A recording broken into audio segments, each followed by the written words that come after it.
Good morning students. BSc third year हमने जो कल टॉपिक पढ़ा था यूनिट नंबर 3 में, और उस टॉपिक के ऊपर कुछ हम देखते हैं। तो भाई एक ध्रुव बिंदु की ओर बल का नियम ज्ञात कीजिए जिसके अधीन कोई कण निम्न वक्र में गतिमान है। तो वक्र देखते हैं। नंबर 1, आर बराबर ए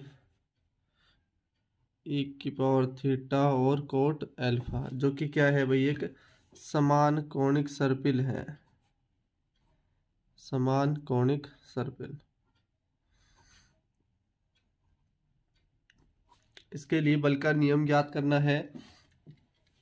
और बल का नियम ज्ञात करने के लिए अपने पीछे आर बराबर क्या माना था, माना आर बराबर 1/u। तो आप मान रखेंगे आर की जगह आपने रख दिया 1/u बराबर ए की पावर थीटा कोट अल्फा। दोनों पक्षों में लॉग लिया, लॉग लेने पर यह आ गया भाई लॉग 1/u बराबर लॉग ए की पावर थीटा और कोट अल्फा। लॉग 1/u को आप लिख सकते हो माइनस का log u, log m n को log m plus log n, और फिर यहाँ से सॉल्व होगा थीटा कोट अल्फा आ जाएगा आगे। ठीक है भाई, तो आपने लिखा log A log E, log से ई कैंसिल हुआ, क्या बचा आपके पास थीटा और कोट अल्फा। थीटा के सापेक्ष अवकलन किया, differentiation with respect to theta, तो ये लॉग यू का हो जाएगा 1/u और du/d थीटा। लॉग ए जो है वो कांस्टेंट है, उसका 0, थीटा के सापेक्ष 1, और ये बच गया है कोट अल्फा। तो du/d थीटा बराबर हमारे पास क्या आ गया, माइनस का u कोट अल्फा। दोबारा डिफरेंशिएशन किया, again differentiation with respect to theta, तो ये हो जाएगा d/u/d थीटा स्क्वायर बराबर माइनस कोट अल्फा जो है अचर है, u का हुआ du/d थीटा, और du/d थीटा का मान पीछे है हमारे पास d/u/d थीटा स्क्वायर बराबर माइनस का कोट अल्फा, और du/d थीटा की जगह लिखा आपने माइनस का u कोट अल्फा। तो हमारे पास क्या मान हुआ d/u/d थीटा स्क्वायर बराबर minus minus plus u coat square alpha. तो ये मान आया भाई समीकरण नंबर, आप इसे दे सकते हो 2, इसको दे दो आप समीकरण 1। और समीकरण 2 और 1 में उसके बाद हम जानते हैं, पीछे अपन ने सिद्ध किया था P बराबर पदिक समीकरण जो निकाली थी h² u plus d/u/d theta square, बल का समीकरण था। समीकरण नंबर 2 से मान रखने पर, समीकरण 2 से मान रखा P बराबर h² u प्लस ये हो जाएगा u कोट स्क्वायर अल्फा। दोनों में u बाहर आया तो ये हो जाएगा h²u³ 1 plus coat square alpha. 1 plus coat square alpha जो होता है कोसेक स्क्वायर अल्फा होता है h² कोसेक स्क्वायर अल्फा, और 1/u बराबर क्या माना था आपने r, तो ये हो जाएगा r³। तो आप इसके लिख सकते हो P जो है समानुपाती है, व्युत्क्रमानुपाती है r³ की। P is inversely proportional to r³। तो ये है हमारे पास बल का नियम। तो इस प्रकार से इसी के साथ के क्वेश्चन सॉल्व करेंगे। नेक्स्ट क्वेश्चन देखते हैं। नेक्स्ट क्वेश्चन है भाई हमारे पास, ध्रुव बिंदु की ओर बल P के अधीन कोई कण a/r बराबर a की power n theta cos hyperbolic n theta sine hyperbolic n theta निर्मित करता है, तो बल का नियम ज्ञात कीजिए। सेम वही बल का नियम ज्ञात करना है हमें। तो वक्र जो दिया हुआ है हमारे पास a/r बराबर a की power n theta cos hyperbolic n theta sine hyperbolic N theta, ये सभी वक्रों का निर्माण करता है। तो भी पीछे आपने माना 1/r बराबर क्या u, आपने यहाँ पे क्या रख दिया ए यू बराबर ए की power n theta cos hyperbolic N theta sine hyperbolic N theta. हमें जो है बल के समीकरण में किसका मान चाहिए, d2u/d θ²। तो इस आपने इसको एक बार अवकलन किया, differentiation with respect to theta, theta के सापेक्ष अवकलन किया, तो a du/dθ बराबर इसका थीटा के सापेक्ष होगा तो क्या आ जाएगा n e की पावर n थीटा, थीटा के सापेक्ष किया तो n, कोस हाइपरबोलिक का हो जाएगा n sine hyperbolic N theta, sine hyperbolic का भी क्या हो जाएगा n cos hyperbolic N theta. एक बार कर दिया हमने, दूसरी बार और करेंगे इसी का ही अवकलन, again differentiation with respect to theta.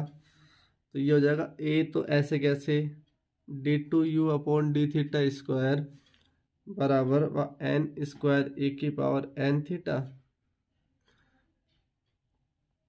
और n का हो गया 1, n जो है थीटा के सापेक्ष होगा n कांस्टेंट है 0, यहाँ पे क्या तो आपने भाई n² और साइन का हो जाएगा cos hyperbolic N theta, n² cos का sine hyperbolic N theta, a d2u/dθ² is equal to n² a की पावर n थीटा, और ये पूरा किसके बराबर था भाई a u k, a u 0 n² a u n² a u, ठीक है। ए पूरे में कैंसिल हो गया, d2u/dθ² बराबर हमारे पास आया n² u 0 n² u और n² u।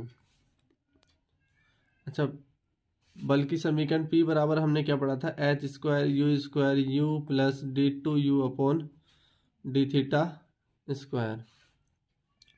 P बराबर हमारे पास आया h² u प्लस ये सभी मान क्या है एक ही समान है क्या n² u, तो आपने रख दिया n² u। P बराबर h²u³, u बाहर आ गया यहाँ से 1 + n², h² 1 + n² दोनों ही अचर हैं, u³ को आप लिख सकते हो यहाँ पे r³। P is inversely proportional to r³, यही क्या है बल का नियम है। अतः केंद्रीय बल ध्रुव से दूरी के घन के व्युत्क्रमानुपाती है। तो वही आ गया हमारे पास बल का समीकरण। इसी प्रकार एक और क्वेश्चन देखते हैं। नेक्स्ट क्वेश्चन है भैया हमारे पास, सकेंद्र कक्षा के किसी बिंदु पर वेग एक वृत्तीय सकेंद्र कक्षा के एक बिंदु जिसकी ध्रुव से उतनी ही दूरी है जितने की पहले बिंदु की है और उसके वेग के 1/n भाग के बराबर है। जो इस सकेंद्र कक्षा के किसी बिंदु पर वेग जो था वृत्तीय सकेंद्र कक्षा के बिंदु पर जो वेग है उसके 1/n भाग के बराबर है।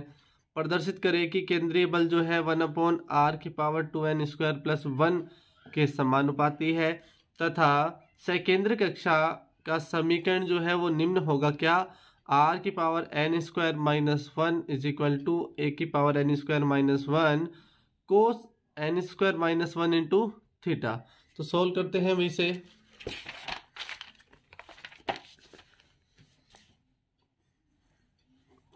सबसे पहले सकेंद्र कक्षा में गमन करने वाले कण का वेग, माना सकेंद्र कक्षा में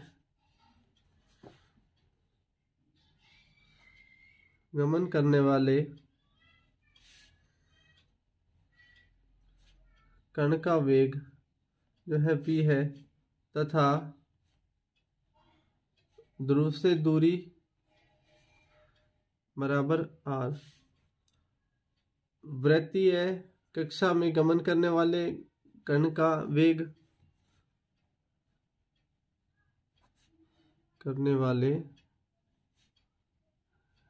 का वेग जो है वो है क्या, कैपिटल वी। और ध्रुव से दूरी भी क्या है, दोनों की समान, ध्रुव से दूरी बराबर r। प्रश्नानुसार आपको जो दिया हुआ है वो क्या है कि वृत्तीय कक्षा में या सेकेंडरी कक्षा में जो गमन कर रहा है कण, उसका वेग जो है इस वाले वेग के 1/n के भाग के बराबर है, यानी v/n के बराबर है। समीकरण नंबर 1। ये क्वेश्चन में कंडीशन दी हुई है सबसे पहले। दूसरी बात, वृत्तीय कक्षा के लिए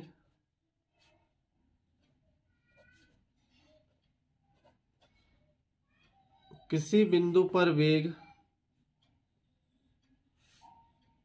v² बराबर rp होता है। समीकरण नंबर 2। समीकरण 1 से स्मॉल v बराबर क्या था, v²/n²। ठीक है, और इस v² का मान आपने रखा v² बराबर rp/n²। r बराबर हम क्या जानते थे, 1/u, तो p/n²u। समीकरण नंबर 3। r बराबर होता है 1/u, तो हमने क्या निकाल दिया, v² बराबर p/n²u। अब सेकेंडरी कक्षा में किसी बिंदु पर वेग जो था वो कैसे निकालते थे, सेकेंडरी कक्षा में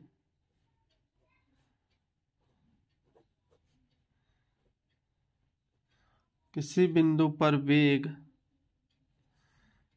v² बराबर h² du/d का होल स्क्वायर प्लस u²। अब यहाँ हमें किस किस का मान चाहिए, v² का मान चाहिए। समीकरण नंबर 3 से रखा आपने, समीकरण नंबर 3 से v² का मान रखा, तो v² का मान जो था वो है p/n²u बराबर h² du/d का होल स्क्वायर प्लस u²। और ये p/u बराबर हो जाएगा n²h² du/d का होल स्क्वायर और u²। समीकरण नंबर 4। हमें चाहिए किसका मान, du/d का, सॉरी, अब इसका किसके सापेक्ष अवकलन करेंगे, differentiation with respect to theta.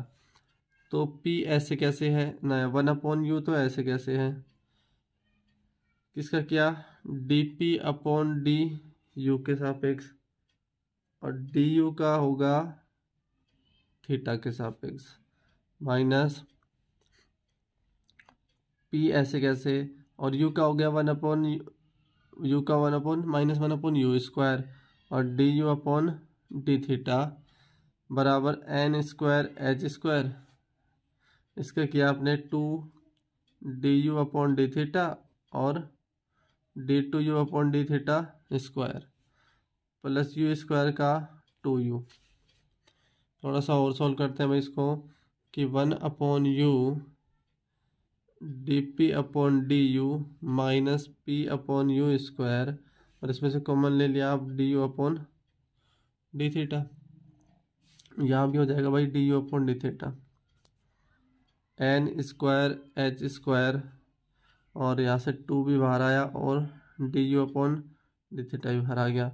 अंदर बचा d2u/d² प्लस में u, इससे ये कैंसिल हुआ, हमारे पास आ जाएगा dp/du, और ये आ जाएगा 1/u भी था साथ में, माइनस p/u², और यहाँ से भाई 2n²h² d2u/d² प्लस u। भाई p बराबर हम क्या जानते हैं, p का मान रखेंगे h²u² d2u/d² प्लस u। तो भाई h² भी है, d2u/d² प्लस u भी है, इसकी जगह आप क्या लिख सकते हो, p/u²। तो 1/u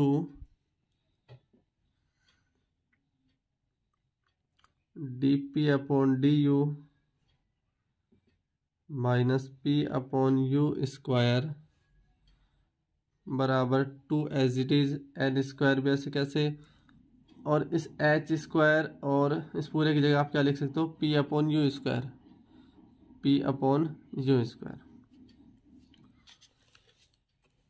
u आपने यहाँ से कॉमन लेके एक बार काट दिया तो क्या बचा, dp/du माइनस p/u बराबर 2n² p/u, और dp/du बराबर हो जाएगा, ये उधर जाएगा प्लस का हो जाएगा p/u प्लस 2n² p/u, और dp/du यहाँ से p कॉमन आ गया हमारे पास, p/u तो क्या बचा 1 प्लस 2n², p तो इधर आ गया नीचे कि dp/p बराबर 2n² प्लस 1 du/u। समाकलन करने पर, समाकलन किया भाई आपने, 1/p क्या तो हो गया log p बराबर 2n² प्लस 1 इसका हो गया log u plus log c constant. log से log जो है वो कैंसिल हो जाएगा, क्या बचा हमारे पास, p इज इक्वल टू ये c इंटू u की पावर 2n² प्लस 1।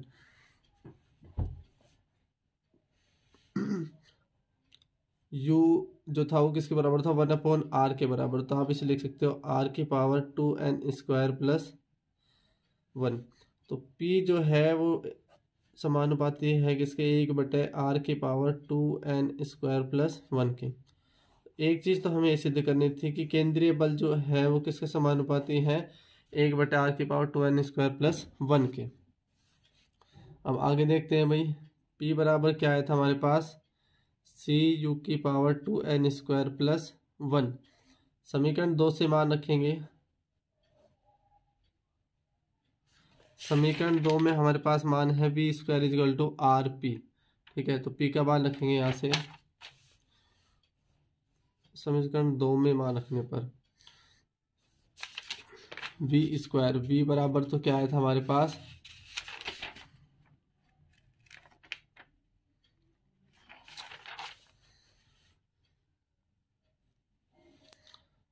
c u की पावर 2n² प्लस 1 अपॉन u बराबर n² h² du/d का होल स्क्वायर प्लस u²। ये समीकरण है भाई हमारे पास 4, समीकरण नंबर 4। p की जगह आपने रख दिया cu, ठीक है भाई, समीकरण 4 में मान रखा है, तो cu की पावर 2n² और एक जो पावर u की है वो इससे कैंसिल हो गई, बराबर क्या बचा हमारे पास, n² h² du/d का whole square plus u²। cu की पावर 2n² अपॉन ये नीचे आ जाएंगे n² h² बराबर हमारे पास क्या मान आया, du/d का होल स्क्वायर प्लस में u²। इस u² को भी इधर भेज दिया आपने, फिर हमारे पास du/d एक तरफ बच गया, तो क्या बचा, cu की पावर 2n² upon n² h² minus का u², ठीक है। तो भाई दोनों पक्षों का वर्गमूल लिया आपने, du/d बराबर आ गया √c u की पावर 2n² प्लस 2 माइनस 2 लिख सकते हो आप इसे, n² h² माइनस u²। थोड़ा सा और सोल्व किया आपने भाई कि du/d बराबर हो गया, देखो यहाँ से u की पावर 2 बाहर आ जाएगी, यहाँ से u की पावर 2 तो बाहर u रह जाएगा, और सी यू की पावर 2n² minus 2 upon n² h² minus 1। आपने मान लिया, माना c अपॉन n² h² ये सब अचर है, आपने इसको मान लिया a की पावर 2n² माइनस 2, जैसे कि इसको बाहर निकाल सके। तो d u upon d theta बराबर हमारे पास आया u अंडर रूट में सी अपॉन इसकी जगह मान लिया आपने a की पावर 2n² माइनस 2 और u ऐसे कैसे था 2n² माइनस 2 माइनस 1। तो d u upon d theta बराबर हो गया u under root a u की होल पावर n² माइनस 1 और इसकी होल पावर आप बोल सकते हो क्या 2 और माइनस में 1।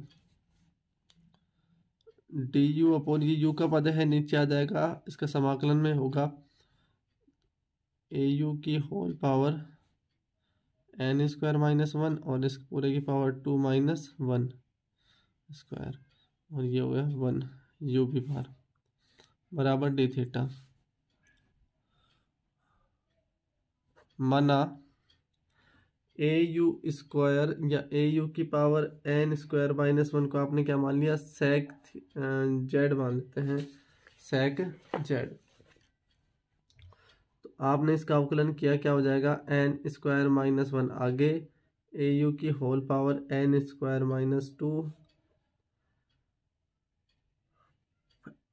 सिर्फ होगा किसका यू का हो रहा है, तो अपन एक को बाहर लेते हैं, तो एक की ओनली एक की पावर n² माइनस 1 और u की पावर n² माइनस 2 और डी यू और सेक जेड का सेक जेड इंटू टेन जेड और डी जेड। ठीक है भाई, तो मान रखा डी यू की जगह आपने मान क्या रख दिया सेक जेड टेन जेड और d Z upon n² minus 1 ए की पावर n² माइनस 1 यू की पावर n² माइनस 2 और u और अंडर रूट में सेक स्क्वायर जेड माइनस 1 बराबर जो था वो डी थीटा था।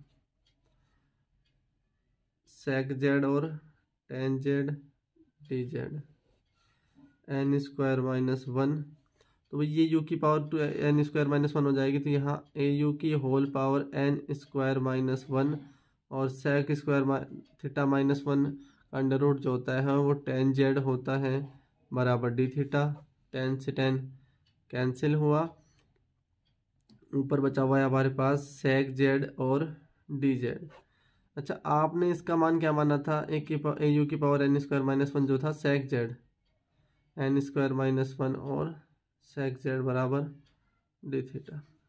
इससे ये कैंसिल हुआ, क्या बचा हमारे पास डी जेड बराबर n² माइनस 1 और डी थीटा। दोनों पक्षों को क्या कर दिया हमने समाकलन किया, डी जेड बराबर n² माइनस 1 तो बाहर है और डी थीटा। समाकलन को सोल्व करने पर डी जेड से तो निकल के आएगा जेड बराबर n² minus 1 into theta plus c. भाई जब प्रारंभिक स्थिति में थीटा बराबर 0 पर जेड भी क्या होगा 0, तो यहाँ से 0 बराबर n² माइनस 1 इंटू 0 प्लस सी, तो सी का मान कितना आया 0। मान रखा जेड बराबर n² माइनस 1 इंटू थीटा, दोनों पक्षों में आपने क्या ले लिया सेक जेड बराबर क्या होगा सेक n² माइनस 1 इंटू थीटा। अच्छा, सेक जेड की वैल्यू आपने निकाली थी ए की पावर n² माइनस 1 यू की पावर n² माइनस 1 बराबर सेक n² माइनस 1 और थीटा। ये जो है वो किसके बराबर है n² माइनस 1, ये हो जाएगा आर की पावर n² माइनस 1 बराबर सेक n² माइनस 1 इंटू थीटा। हमें ये आर की पावर n² माइनस 1 उधर चाहिए, तो ये हो जाएगा ए की power n² minus 1 upon sec n² minus 1 into theta बराबर आर की पावर n² माइनस 1, ये हो जाएगा कोस। तो आर की power n square minus one बराबर ए की power n square minus one cos n square minus one into theta. तो ये हमें सिद्ध करना था। क्या क्वेश्चन था हमारे पास कि सेकेंद्र कक्षा का समीकरण जो है आर की power n square minus one जो है ए की power n square minus one cos n square minus one into theta के बराबर है। तो इस प्रकार से जो है क्वेश्चंस को सॉल्व करेंगे। और भी क्वेश्चंस हैं, इसमें एक छोटा सा टॉपिक भी है, वो टॉपिक भी देखेंगे। ये जो है अपने पास यूनिट लगभग कंप्लीट हो गई। एक नेक्स्ट वीडियो में ये यूनिट जो है कंप्लीट हो जाएगी, यूनिट नंबर 3। तो 3 यूनिट है, उनके सभी पार्ट्स को पढ़ना है।